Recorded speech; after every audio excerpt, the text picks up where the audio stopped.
میاں صاحب ووٹ کو عزت دلائیں، بے عزتی نہ کرائیں، انتظامیہ کے بجائے اپنے زور پر الیکشن لڑیں، یہ ان کے اور ہمارے لیے بہتر ہوگا۔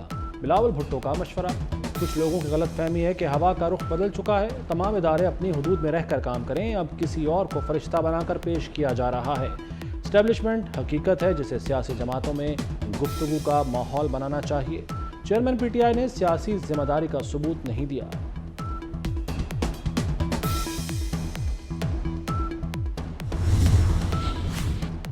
پیپلز پارٹی اینٹی نون لیگ ووٹ لینا چاہتی ہے، ہم پر تنقید سے ووٹ ملتے ہیں تو پورا زور لگا لیں۔ کیا پیپلز پارٹی کہہ سکتی ہے کہ پورا ملک کراچی جیسا بنائیں گے؟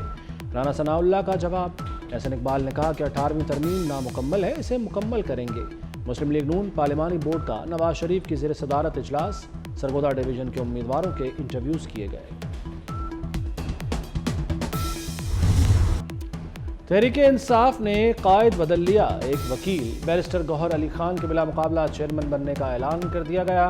عمر ایوب مرکزی general secretary, Yasmin Rashid P T I Punjab کی صدر ہوں گی، علیم عادل شیخ صدر سندھ، منیر احمد بلوچ بلوچستان اور علیم ان گنڈاپور خیبر پختونخوا کے صدر منتخب ہو گئے۔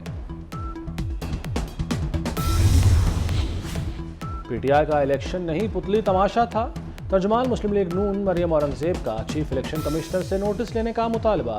پی ٹی آئی کے بانی رہنما اکبر ایس بابر کا الیکشن کمیشن جانے کا اعلان، کہا اسے الیکشن کہنا گناہ ہے، یہ پہلے سے طے شدہ فہرست تھی، الیکشن کمیشن کو ثبوت دیں گے۔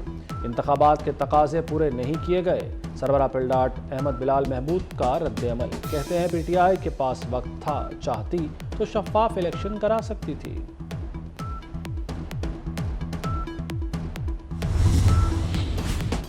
یہودی لابی کا ایجنٹ آج مکافات عمل کا شکار ہے، ہم نے بین الاقوامی قوتوں کے ایجنڈے کو شکست دی۔ مولانا فضل الرحمان کا بہاولپور میں طوفان الاقصی کانفرنس سے خطاب، کہا آج جو کچھ ہو رہا ہے اسے 15 سال پہلے دیکھ لیا تھا، یہودی لابی کے چہرے سے نقاب اتار دیا تھا۔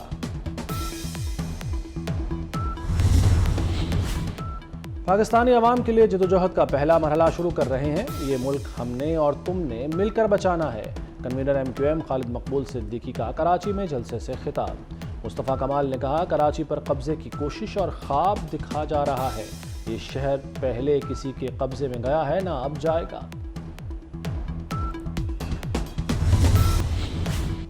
کوپ 28 سے ہماری توقعات زیادہ لیکن غیر حقیقی نہیں، کلائمیٹ فائنانس کے لیے $100 ارب کے وعدے پورے کیے جائیں، وزیر اعظم انوار الحق کاکڑ کا عالمی برادری سے مطالبہ، ماحولیاتی تبدیلیاں انسانیت کے لیے خطرہ ہیں، climate finance, technology transfer, capacity building پر توجہ دی جائے۔ پاکستانی وزیر اعظم کی سری لنکن صدر سے ملاقات، دونوں ممالک میں دو طرفہ تعلقات کے فروغ پر تبادلہ خیال۔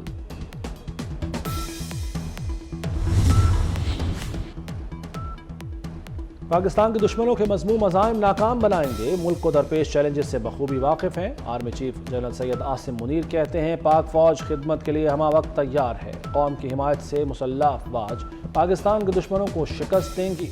آرمی چیف کا خیرپور ٹامے والی کا دورہ، بہاولپور کور کی فیلڈ مشقیں دیکھیں، سپہ سالار کو فیلڈ مشقوں سے متعلق بریفنگ دی گئی۔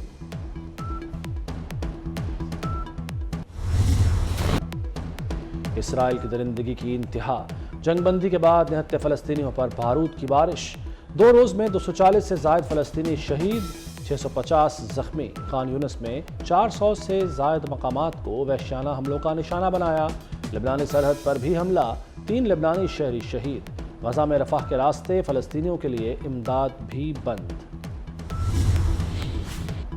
فراڈ اور دیگر سنگین الزامات، پی ٹی آئی رہنما شہزاد اکبر اشتہاری قرار، سول جج احمد شہزاد گوندل کی عدالت نے اشتہاری قرار دیا، سابق اسپیکر قومی اسمبلی اسد کیسر پھر گرفتار، مردان پولیس نے ڈسٹرکٹ جیل سے رہائی پر حراست میں لیا۔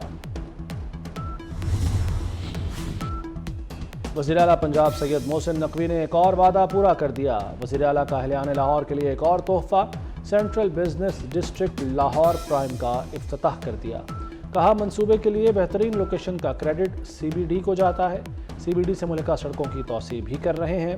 سید محسن نقوی کا سی بی ڈی راولپنڈی کا بھی اعلان، ملتان سی بی ڈی کا اعلان پہلے کر چکے۔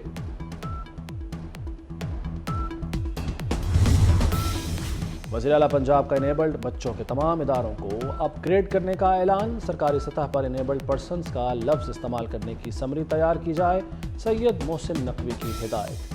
انیبلڈ بچی کو اسٹیج پر بلایا اور پیار کیا، بچی کے ادارے کی تقریب میں شرکت کی دعوت بھی قبول کر لی۔ وزیر اعلیٰ پنجاب انیبلڈ بچے کے پاس گئے، پینٹنگ دیکھی، شاباش اور انعام دیا۔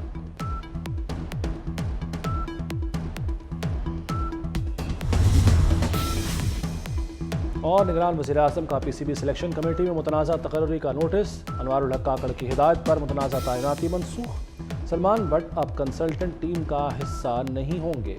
چیف سلیکٹر وہاب ریاض کی پریس کانفرنس، کہتے ہیں سلمان بٹ کا ایشو بے جا اچھالا جا رہا ہے، مخصوص ایجنڈے کے تحت سلمان بٹ اور مجھ پر کیچڑ اچھالا گیا۔